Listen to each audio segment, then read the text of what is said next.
visuals, please.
The bell will soon to ring, but we'll go ahead and get started on the message this morning.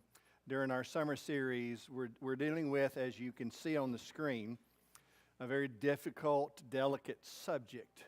One of the reasons why I wanted to take an opportunity to do this in this setting, when we were all in the auditorium together, was what we knew was the kids would be back somewhere else. These are things that have to be talked about. These are things that have to be addressed. And we need to be doing that because, as you can see, we want to get help and healing for what is actually hurting the church. This problem is on the rise. Every church that I've been a part of, every elder and preacher that I am close to, and other churches similar to this church of any size, there is the problem of pornography. And so we want to try to address it. This is a sensitive subject. The sensitivity of this subject is because no doubt I am not unaware that I have got people in the audience this morning who are very close to someone who's gone through this, and you are affected by that. So the talking of these things, the hearing of these things challenges you about things that are in your past that you wish were not in your past, that you're trying to overcome. And so I would encourage you to push those negative thoughts aside today, but they have to be addressed. The sensitivity also is, I am not unaware. I am speaking to those who are currently involved. I don't say that as if I'm some prophet and I know things that you don't think I know. I can just tell you that there are people here that are sitting here that last week were involved in this on some level. This is a sensitive subject. It is very complex because there are a lot of layers. The complexity to this subject is when you spend 45 minutes talking about it, sometimes no matter how effective you are and no matter how much ground you try to cover, you leave people with unanswered questions. You leave people with some form of frustration. Well, but you didn't talk about this, or you're not aware that this was really going on in my marriage and in my life or his life or her life.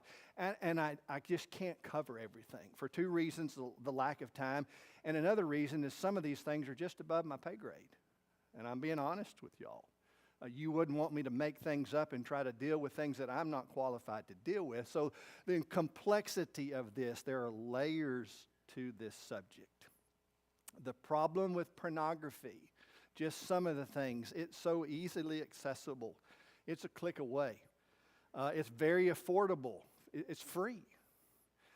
Years ago where you had to search it out and most of the time you had to in some form pay for it. It is so readily available and it is most often free. And the secrecy.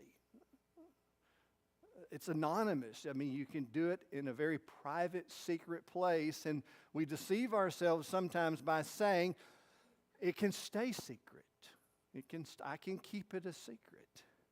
And just the addiction. So I'm saying this morning, not everybody who's involved gets addicted. That's not fair to always speak about pornography in terms of addictions. But too many become enslaved. And there are multiple reasons for that, some of which we'll address this morning. But addiction is a real thing for far too many who are believers, who are preachers, who are elders, who are deacons. Addiction is possible. So I want us to pray, and then we'll begin thinking about some of these things this morning. God, we're thankful for life and the blessing of today. God, we ask for your blessings today in this subject. We just want you to be honored and glorified. We want your truth to be delivered in such a way that is understandable, compassionate, but convicting. We want to pull down the forces of darkness and strongholds in our lives. But God, there are those that this is very difficult. They've been involved in this. They've been surrounded by others who they're very close to. They're involved in this, and they struggle. They need peace. They need comfort. They need courage. They need reassurance. And God, measure out what you know your people need today. In the name of Jesus we pray. Amen. I had a whole list of statistics, and I decided I'm not going to go through them. If you want them, though, I'm happy to share them with you. You can find them on your own. The challenge with statistics is you want to make sure they're reputable. And the ones that I have are, because I get it from very tried, true, and trusted sources. Someone that I know that has been dealing with this subject, who is a licensed therapist, who is a preacher, who is a Christian, still I think lives in the Dallas area, David Pickup, has shared some of these statistics with me. But you realize that statistics in a lot of areas, especially this area, are ever changing. So the statistics that I would give to you today that I had that were 2 or 3 or 4 years old, they're different. They'll be different next year. But I want to say that they are very alarming in regards to the numbers, the problem. And it's not just a man-only problem. It's more common with men still, at least at this point, but it's not a man-only problem. There are long-term effects for pornography use. The longer the exposure to it, the greater the need for a sexual high. Your brain, you're wired by God for your brain to produce what is called a chemical dopamine. But the more the brain produces that, and the excessive amounts of that over time can rewire the brain. And it affects some sexual functions. There are emotional instabilities. I'm being a little bit vague, but please, if you've got questions, see me. Long-term effects on pornography use is you start to see people only as sexual objects. The key there is only.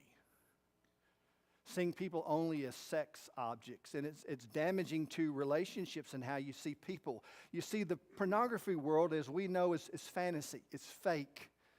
People are paid to do what they do. Oftentimes they're numbed by legal and illegal drugs. It's not real, folks. It's fantasy. It's deceptive. It can lead to negligent areas in life. We just start to neglect very critical, important areas of our life. It leads to shame and depression and the numerous effects that it has on marriage. All of those are real. And that could be an entire class right there. I don't think I've said anything you haven't heard before. I want to mention what the world says about this subject so that we're not influenced by the world. Because the world wants to believe that this is just to be expected. It's just to be expected. You can't help it. Everybody's doing it on some level. It's just entertainment. It's not that big a deal. And we begin to justify pornography or even worse in my mind, believe it or not, worse than justifying pornography is when we get into verbal arguments about how to define pornography. A friend of mine who's actually a licensed therapist was telling me he went somewhere to a church and he did a weekend. So there were 4, 5, 6 lessons over the weekend. And after one of them, he said conversations were taking place where people were wanting to have debates about, well, it's not technically pornography over here or because of this. He said we were getting so wrapped up into technical definitions. Problem with that, we don't realize that sometimes we finagle things and we reword things because we want to justify certain behavior that we know is wrong. And the world says you're not hurting anybody but yourself. It's your right, it's your choice. If you want to do it, if you want to roll the dice, if you want to take the chance, in the end, if you get hurt and you become burned by this, you're only affecting you. And that's not true. I hope we know that. Or the big lie is you can handle it. You can handle it. You can keep it secret. You can handle it. You can keep it secret. What do some Christian counselors say about this? The reason why I said I wanted to try to pull down the strongholds, I wanted to deal with the darkness in our lives. I've got a whole lesson on concerns that I have over, quote, Christian counselors and counseling in regard to certain sexual sins or deviant behavior or wrong behavior. I was unaware. Maybe that was just my ignorance or me deciding that, no, these, quote, faith-based counseling sessions or even these self-proclaimed travel around, do seminars and call themselves Christian while they're giving marriage counseling. These people would never be saying these things or writing these things in books that people are buying. God help us. God help me. If I ever, as a self-proclaimed counselor, offer advice to married people that experimenting with porn is helpful, as long as both in the marriage agree to it. Did y'all hear that? So it's husband and wife. Now, and they'll play the 1 Corinthians 7 principle card. There needs to be agreement. But if you got a husband and wife and they're going through some challenges in the intimacy of the relationship, and there's agreement between the husband and wife after they listen to the counselor and the counseling, then if they agree together, you can spice up your sex life and you can spice up your marriage and you can bring intimacy into this by experimenting on some level in some areas. God help us. That is straight from the pit of hell. But that's what some, quote, Christian counselors are saying. Quickly, what does God say? And when I say quickly, I don't mean to minimize this. I just mean to say that I don't think this crowd needs me to spend the next 20 or 30 minutes giving you the passages that you've already heard, you've already read. I'm just giving you a few so as to appreciate that this is a God subject. This is a God thing. His word speaks to this, and we ought not to be ashamed or silent in regards to what Scripture teaches. Galatians 5, these are some of the works of the flesh. And he mentions impurity, and he mentions sensuality, and things like these. And he says those who practice these will not inherit the kingdom of God. Colossians 3, 5 and 6 again says we are to put to death these deeds of the flesh. And again included is in uncleanness and lust. I like the translation that mentions it by lust or passion. And because of these things the wrath of God is coming upon the sons of disobedience. Proverbs chapter 5, 6 and 7. Noah and I did a podcast on some of this back a while ago. Just read Proverbs 5, 6, and 7. the warnings and the imagery that's used so that God in His wisdom through His Word is trying to get our attention about some of these things and the allurement and the fact that He asks questions like, do you think you can take fire to your bosom and not be burned? None of us would ever go up to the fireplace and say, you know what, this is a warm, nice, beautiful thing here, and I love this. Let me go take the embers out or the logs out and just dump them in my lap. I mean, that's crazy. The wise man says, don't play with fire here. You're going to get burned. And he says, you know, the ones that fell consider themselves to be strong men. Like spiritually, I can handle this. This won't affect me. It's not going to hurt me. And God's very clear. Proverbs 14 and verse 16, a wise man is cautious and turns away from evil. A fool is arrogant and careless. We don't want to be arrogant and careless. And usually when I'm reading these scriptures like the works of the flesh and put it off and don't be arrogant, be very cautious and careful, be wise in your behavior, I make sure that people understand James chapter 5 and verse 16 that says, confess your faults one to another and pray one for another that you might be what? Healed.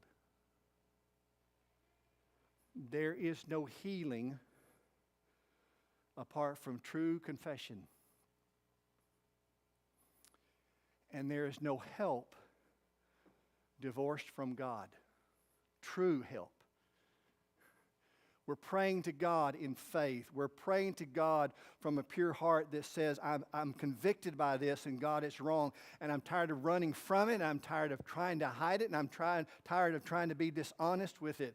And so God, I'm taking this to you in prayer. And I'm saying about it what you say about it. And then I'm admitting I'm powerless over this, perhaps, not always. But God, I can't do this without you. I don't have enough willpower to make this go away forever. And the other reason I read the James chapter 5 passage that speaks about prayers and confession, it says the confession is one to another. And I don't want you to hear that and think in terms of a front pew confession. I don't want you to hear that and think of a front pew confession. I'm not saying there's never a time for that. I can just tell you in 32 years, I have never preached on this and had a front pew confession. Never. And I don't take that personally. Because I can tell you that is very hard to make public. I am not saying that in order to get forgiveness, you have to make it public. But I'm telling you another reason why I share the James 5 passage of prayer and confession. Because I believe God intended that to be a passage to embolden, encourage people who were truly convicted by wrong and wanted help from the Lord to overcome the wrong. That God says, my people and my family and the church ought to be the safest place for you to get help for the wrong. And sometimes the reason we don't confess is not just because of shame and guilt and pride. Sometimes the reason we don't confess is because the incubator in a local church is not safe enough to do that. Our elders don't want to hear that. Our brothers and sisters don't know what to do with that confession. But I want us to hear what God says. So there is help and healing for pornography. I'm going to deal with 4 areas very quickly. I'm going to deal with the church, help and healing for the church. I'm going to deal with parents. I'm going to deal with spouse of the user, and then deal with the user. So help for the church, help for parents, help for the spouse of the user, and help for the user. These are 4 lessons. These are 4 lessons. I'm going to spend more time on the church and the user than I will on the parents and the spouse of the user, but I'm emphasizing help and healing. Help and healing for the church. The church needs to be very vigilant and aware. Most of the ones who are falling to pornography are people of faith. Let me say that again. most of the people who are falling to pornography are people of faith, believers in God. That this is His Word. It was about 8 or 9 years ago now. And I'd preached on pornographies and some other things that had to do with what we're talking about this morning. And about 8 or 9 years ago in College Station, Twin City Church, they had a weekend for the college age. And they had David Pickup. And I'd heard of Brother Pickup before, heard of the Pickup family before. And I got a call, and someone said, "Could you come this weekend?" I said, I'm there. And I left that weekend driving home, or the Saturday portion of it, to come home Saturday evening. And I remember that 2-hour drive coming home thinking, I'm like the dumbest person on the planet. And God is wanting me to be an equipper of His people in this area. I had no idea that this was a reality on this level. I had no idea. I thought the pornography problem was just a lust thing, that the guys are so visually stimulated and guys, run after this for ridiculous reasons, and it's just a guy thing. And I had no idea that there's symptom to a bigger problem. There are real emotional problems. There are real dysfunctions that are going on in the mind and in the heart that are producing such behavior. And I remember telling myself on that drive home, Paul, there's no excuse for you not equipping yourself to protect yourself and your family and the people that God holds you accountable for. I had some learning to do. And the church needs to open its eyes. I remember, in the beginning at least for me, thinking that what should be measured out when you find out that someone's going through pornography, you just tell them, stop it. What's wrong with you? Christians don't behave like this, and Christians don't get involved in this. It's sinful, it's wrong, you need to stop it. And all that's true. That helps nobody.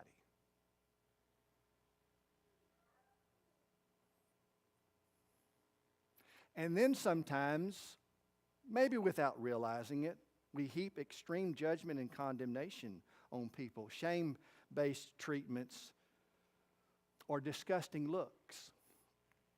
Like when someone comes up to you privately and says, I need to confess something to you.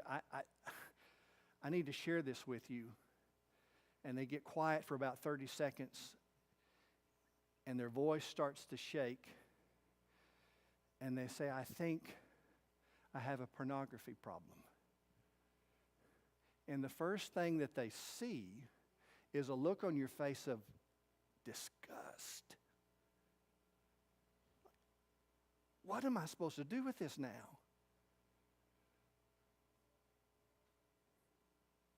Shame-based treatments and words and disgusting looks on our faces oftentimes just feeds the fear and the shame even more and produces isolation. And I can tell you, nobody gets healed in isolation. Or very seldom do they get healing in isolation. And see, that's what the devil wants. I mean, I don't want to be a pawn in his hands. I certainly don't want to help him do what he's very good at. I want to defeat what he's trying to do. I want to pull down the strongholds in people's lives. I want to expose the darkness by giving people the light. And I want to help, and I don't want to hinder, and I don't want to hurt. But sometimes I can be a pawn in Satan's game, because what Satan loves is for the person that needs the help to not get the help. For them to run to a place of isolation and say, nobody understands me, everybody wants to judge me. I guess I am a putrefied, perverted kind of person, and I'm the only one who's ever dealt with this.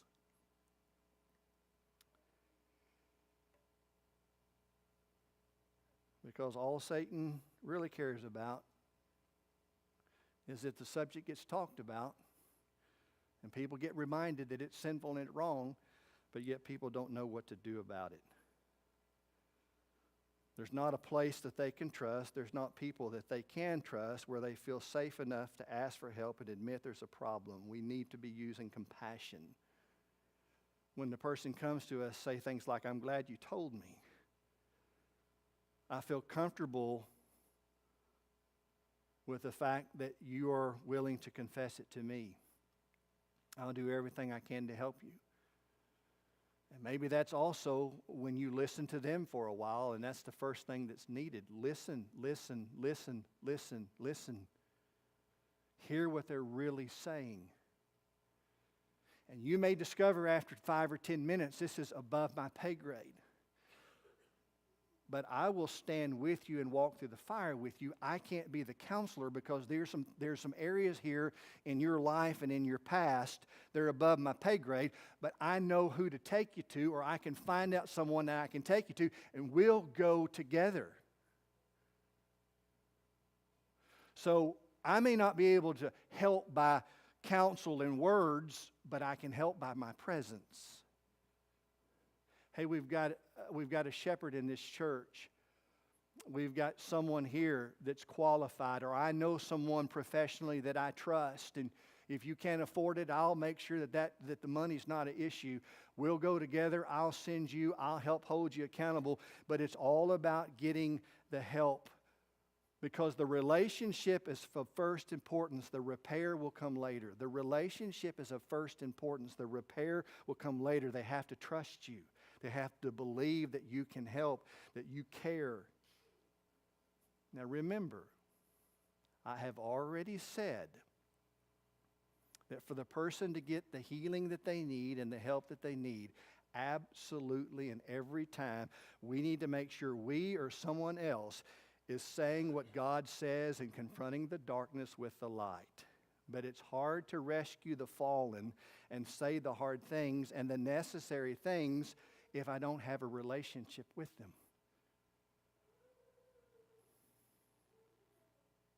The user needs emotional help and sometimes psychological help.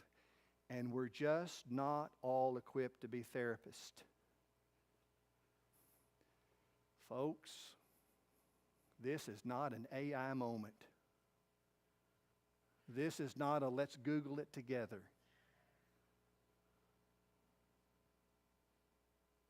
For men,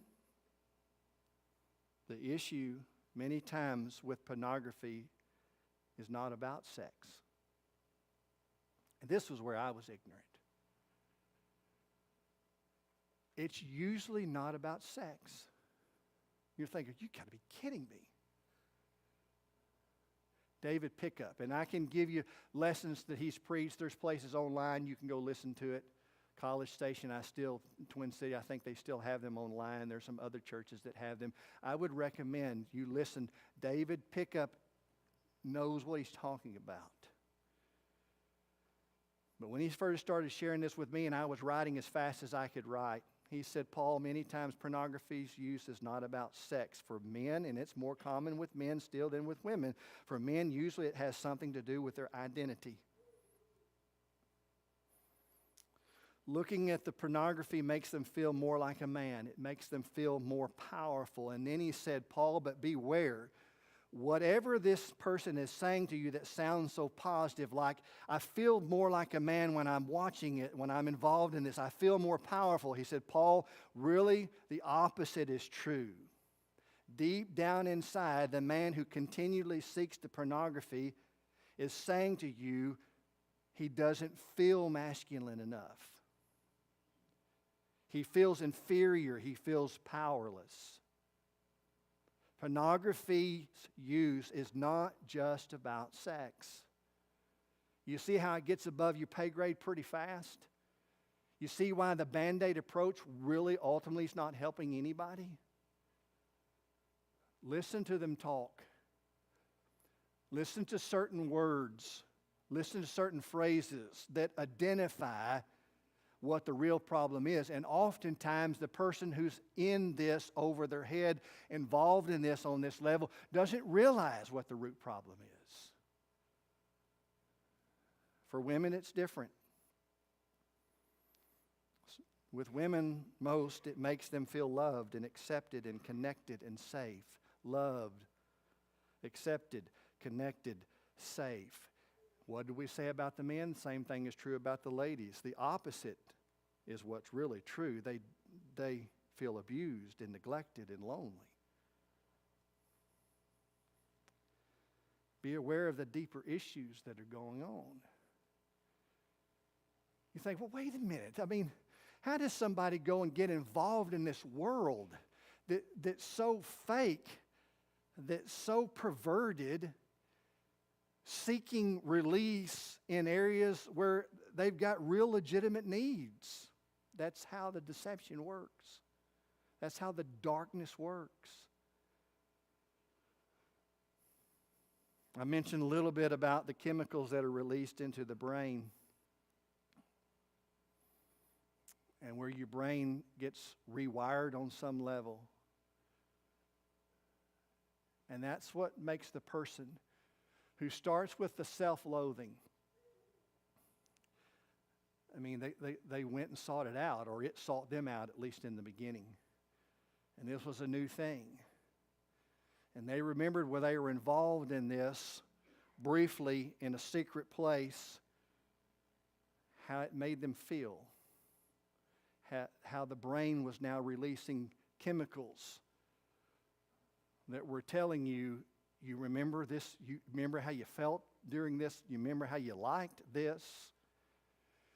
And then after about that little bit of high time, they hit a low fairly soon, and then it's the self-loathing. I can't believe I did that. Christians aren't supposed to do that. I feel horrible. I feel terrible. I've got to stop it. I've got to stop it. I've got to stop it. And they do pretty well for a temporary amount of time. But remember that what's been released, and there are certain times in your life, certain things, and it varies male to female, person to person.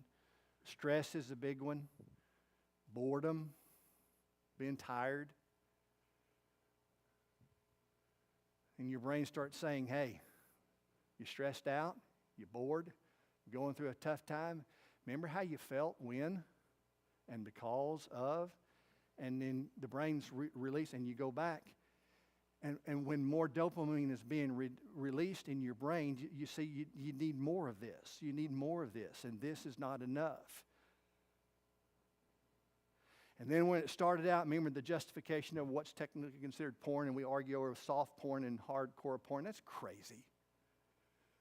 Well, it was just soft porn. It were just pictures. It wasn't videos, and it wasn't for this long. But your brain is telling you, and you need more and more and more. And so you go from practicing and being involved on this level to practicing and being involved on another level that creates some very deviant behavior. See, now it's not just about you and the privacy. Now you're starting to seek things out in public places, where you're going to certain places with your phone because you're looking for other women. And I can tell you, our world doesn't help, because there's just most women out there that don't have hardly any clothes on. And the guy's already been involved with this on some level, and so it's now just not in a secret place on this level. Now he's out in public places with his phone trying to take pictures of women in certain compromised positions because they don't have hardly any clothes on. And he takes that home.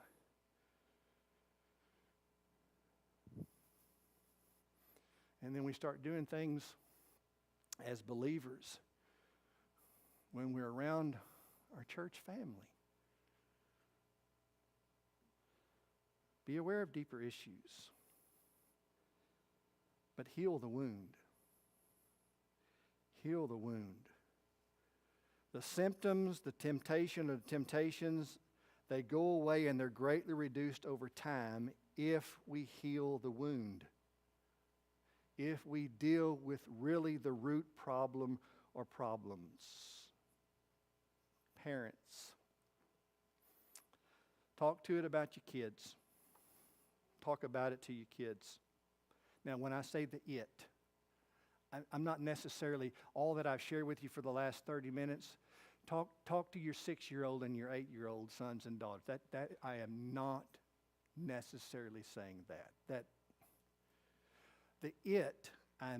Is raise your kids to understand that God created sex as a good thing, to be enjoyed in an intimate way inside of an improved marriage relationship between a man and a woman. It's created as a good thing. It's not just for procreation. And we all know that as parents. But sometimes the awkwardness, not knowing how, delaying it for as long as we can delay it. We're not in 1950 or 1960 anymore. I'm not saying these things to second guess your ability to parent your kids. You're smart people. I can appreciate righteous modesty. I can appreciate righteous modesty. As a parent wanting to protect your kids from these lessons and these conversations, and you don't want to expose them too soon and unnecessarily so. But the other extreme of righteous modesty is sending the kids out into a world ill-equipped for what is the reality even in the church. More and more kids, earlier and earlier, are going into college dorms or going to different states. It used to be when mom and dad would tell us 18 or 19, you graduated high school, it's time for college life, you're on your own. And kids now are moving into that area at the age of 16, 17. And they were protected by parents who wanted to keep them in a bubble and protect them. They never had a cell phone device. That's your decision when and how and if.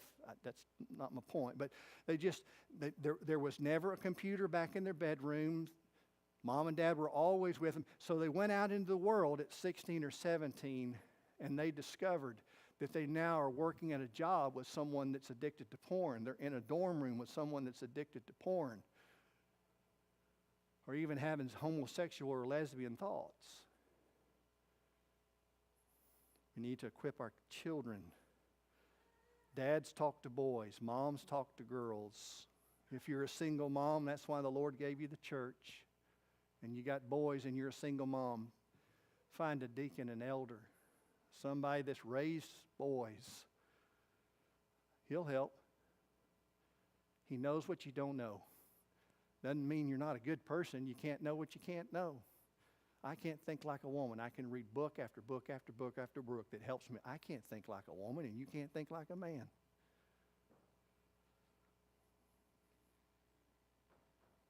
Put limits and boundaries in place for their protection. That's a whole nother lesson.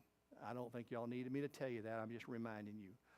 For the spouse of the user, I'm not dealing with this because of time, and I'm not dealing with this because this is where the layers are. I want to offer this. This is not one thing to be said to the exclusion of other things. From my experience, accusing or calling your spouse sick or perverted only drives the addict further away. Never stop praying. Don't blame yourself when you're at no fault at all. Don't blame yourself when you are at no fault at all. And I've known of cases where the person in the marriage relationship was of no fault at all. But if you're married to a narcissist, and if you're married to an addict that doesn't want to stop what they're doing because they like what they're doing or they don't know how to stop, they're going to manipulate conversations and move it to the area to try to blame you on some level, because that keeps you from arguing. It keeps you from pushing. It keeps you from exposing it in a public way or taking it into the light.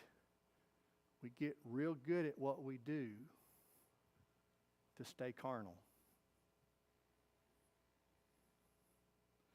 But if you're married to someone or you're close to someone that is a user, you're in a real fight. And you too need to be equipped. You too need help. So for the user this morning, do not be deceived. You can't hide it. And you are not just hurting yourself. So for the user, very quickly, it starts with this. This is the starting place. When I say this is the starting place, I'm acknowledging that if you don't want to stop, if you're not going to confess it and really acknowledge you want to stop, then all of this doesn't help. I mean, can you believe? I think one of the reasons why we have the early John 5 scenario about the one who was an invalid for 38 years, and Jesus asked the invalid of 38 years, Jesus said, hey, do you want to be healed? You're like, what? If I'm an invalid for 38 years, you need to ask me the question if I want to be healed? Some people don't want to be healed. Some people don't want to stop. Any more than the drug addict wants to stop doing drugs, or the alcoholic wants to stop drinking. But to the person who wants to stop, to the person that's getting help not because it became public and they're ashamed of it and they want to try to save their marriage without fixing the root problem. I'm talking about the person who acknowledges, I'm wrong, this is the root problem, I'm in over my head and I need help. This is where it starts. Remove the access to the problem. That's more than half the battle. Stop feeding the flesh. Stay away from anything and everything you know will trigger you and tempt you. Whatever is necessary. The acronym WIN, W-I-N, W-I-N. When I read a book years ago, the author mentioned that, win, because every person gets it, win. We're competitive people. We look for victory. The acronym WIN, W-I-N, whatever is necessary. And in principle, that's what the Lord taught in Matthew 5, about if your eye, pluck it out, if your hand, cut it off. It's not self-mutilation. Jesus in the Sermon on the Mount was teaching a spiritual principle that's absolutely essential to getting healed and getting the help. It's better to limp through life than to dance into hell. Get the help. Do whatever's necessary. Filters, safeguards, accountability places in measure. Number 2, be aware. Be aware of certain triggers, and they vary. Patterns when you were weak and vulnerable. And you may not realize all this on the surface, and the more that you start talking about this to somebody who can hear and listen and offer the help, you begin to realize that there were patterns in your life where your brain was telling you, go seek it out, go find it for a temporary amount of time, tired and stressed out and bored and alone, late at night, not just know what, know when, know where, when we're most vulnerable. What's going on in your life, in your brain? What was going on before you accessed the pornography? Be aware. Make yourself accountable. Not just be aware, be accountable. Don't delude yourself into thinking, I can beat this on my own. Pornography, not for all of us, but for most of us. This is not a do-it-yourself fix-it project. You cannot overcome this in your own strength. Your willpower is not enough. My experience with these and those who have been caught in addictions, my experience has seen one of two extremes. I want to share them with you. One of two extremes. Number one, waiting for God to do everything. That is, by some miraculous act of grace, God's just going to remove the desire from my heart instantaneously after you offered this prayer, and I'm done with it. Extreme number two, believing we have to do it all. Just try harder.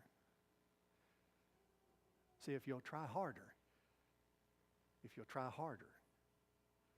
you'll do more, maybe you're just not praying enough. Maybe you're not reading the right books. Maybe your willpower. I'll pray for your willpower.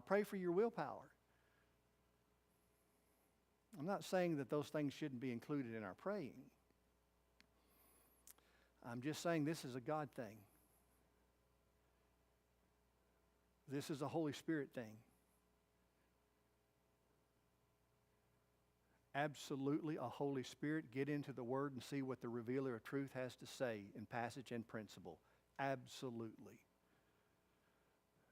But if you think it's just reading the right passages, the right time of the day, like my brain was telling me, oh, you wanted this. All right, I'm going to go grab this passage. He gave me this passage. I'm going to go read this passage. Okay, 1-2 minutes of that. I'm good. And I'm good for the next 48 hours. I think that's the flesh in some way trying to deceive us into thinking we can do this on our own. I don't know how God emboldens and empowers and helps us to overcome what we know is wrong so that we can live in holiness. I don't know how God answers that prayer, and I don't know how God supplies His strength. I have my ideas about that. I'm just saying this is not a fix-it-yourself moment.